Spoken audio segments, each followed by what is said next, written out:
ஒரு கிராமத்திலே ஒரு வாலிபனான ஆண், ஒரு வாலிபனான பெண் இருவரும் நேசித்தார்கள். அல்லாஹ் அவர்களை பாதுகாப்பானாக. தவறுதான், நேசித்தார்கள். இந்த நேசத்தை அறிந்த பெற்றோர்கள் அந்த பெண்ணுக்கு தான் விரும்புகின்ற மாப்பிள்ளையை திருமணம் செய்து கொடுக்க வேண்டும் என்ற காரணத்திற்காக லண்டனில் இருந்து ஒரு மாப்பிள்ளையை பார்த்து திருமணம் செய்து கொடுத்தார்கள். வற்புந்தித்து நிர்பந்தித்து அந்த பெண்ணை கட்டாயப்படுத்தி இவனைத்தான் நீ திருமணம் செய்து கொள்ள வேண்டும் என்று மார்க்க சட்டங்களை எல்லாம் மீறி அந்த பெண்ணை நிர்பந்தித்து திருமணம் செய்து கொடுத்தார்கள்.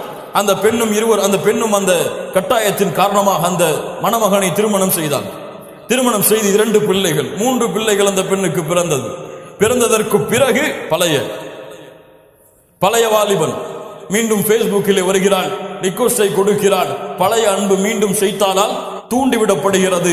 இன்று அந்த பெண் அந்த ஆணை திருமணம் செய்ய வேண்டும் என்று ஒத்தை காலில் இருக்கிறார். ஒழுக்கத்தையும் அல்லாஹ்வுடைய அச்சத்தையும் கணவனுக்கு செய்ய வேண்டிய மரியாதைகளை அடிப்படையில் தவறு செய்ததால் அந்த வாழ்க்கை இப்போது எப்படி